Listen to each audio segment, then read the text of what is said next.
Renting your property out for the first time can feel simple. Find a tenant, collect rent, hand over the keys. But if the paperwork is missing or unclear, small problems can turn into expensive disputes. A tenant says they never agreed to a rule. A security deposit deduction gets challenged. A move-in damage issue becomes your word against theirs. Or a tenant stops paying rent and you're not sure which notice to use next.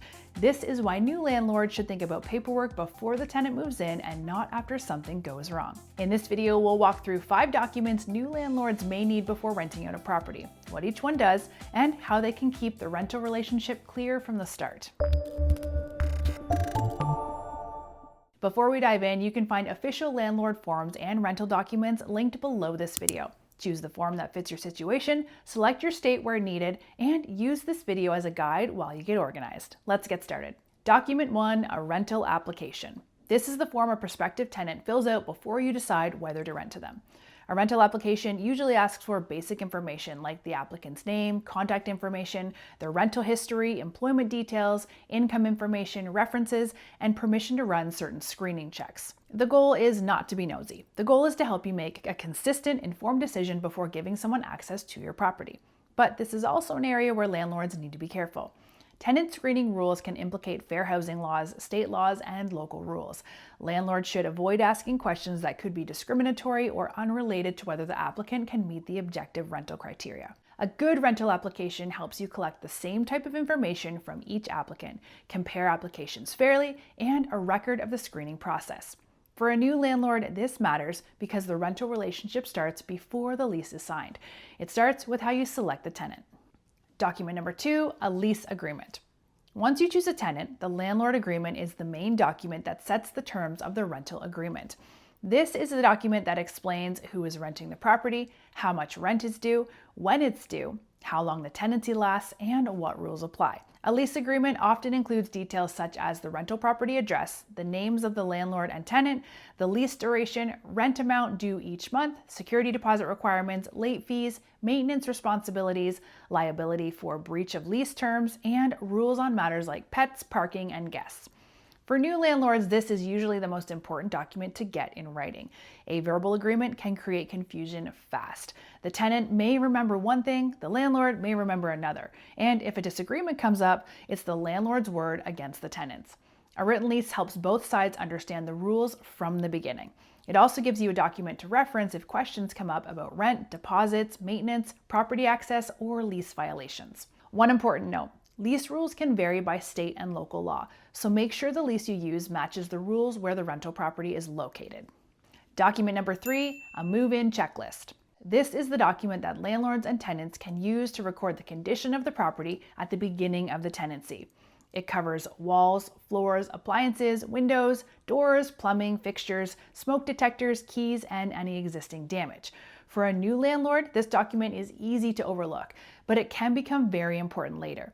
If the tenant moves out and there's damage, the move-in checklist helps show what condition the property was in when the tenant first took possession. Without it, a security deposit dispute can become difficult to prove. The tenant may say the damage was already there. The landlord may say it was not. A move-in checklist creates a shared record. It's even stronger when both sides sign it and when photos or videos are saved with the file. This is not just about protecting the landlord. It also protects the tenant from being blamed for damage that existed before they moved in. And that's why this document helps set a more professional tone from day one. The 4th document is a security deposit receipt or deposit record. Security deposit rules are highly state-specific. Some states set limits on how landlords can collect rent, while others have rules about where the deposit must be kept. And some even require written disclosures. In many states, there are rules governing the time frame for returning unused security deposit funds, namely the specific number of days by which the deposit must be returned after the tenant moves out. Because the rules vary greatly, landlords should be careful not to treat the security deposit like ordinary rent, and they should properly store it until returned or used to cover applicable repairs or costs. A good practice for established landlords is to issue a simple receipt that documents how much was collected, when it was received, what rental property it applies to, and who paid it. It might also include information about where the money is being held if that's required by your state. The more clearly you document the deposit at the beginning, the easier it might be to handle possible disputes at the end. For new landlords, the key is simple. Know your state's security deposit rules before collecting the money. Record the transaction details in writing.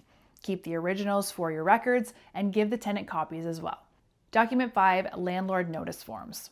These are documents landlords may need after the tenancy begins. A lease tells everyone the rules. When those rules are broken, a notice serves to document the violation and give the other party an opportunity to cure the violation. For example, if a tenant does not pay rent, a landlord can often issue a notice to pay rent or vacate.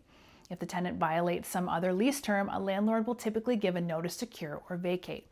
These notices effectively operate as an official warning, and in a majority of states, these notices are required by law. The same goes for ending a month-to-month agreement, as well as when looking to enter the property for repairs, inspection, or another permitted reason. The big mistake new landlords make is waiting until something goes wrong to learn which notice applies. Notices are often time sensitive. The required notice period can depend on your state, the reason for the notice, and the type of tenancy. And in many eviction situations, the written notice is usually the first step before a landlord can ask the court to get involved. More often than not, a court will not hear a case if the landlord failed to mitigate by first issuing a written notice. All right, so those are the 5 core documents for new landlords to understand before renting out a property. But depending on the rental, there may be other documents worth considering. A pet addendum if pets are allowed, a lead-based paint disclosure if the property was built before 1978 and federal disclosure rules apply, a lease renewal agreement if the tenant stays after the original lease term, a rent receipt if the tenant pays in cash, or a move-out checklist when the tenancy ends. You may not need every document for every rental. The point is to know what each document does and the right to use one at the right time. If you're a new landlord, paperwork is not just a formality. It's how you set expectations, document the condition of the property, collect important tenant information, handle deposits, and manage problems if they come up. Before renting out a property, consider having these 5 documents ready.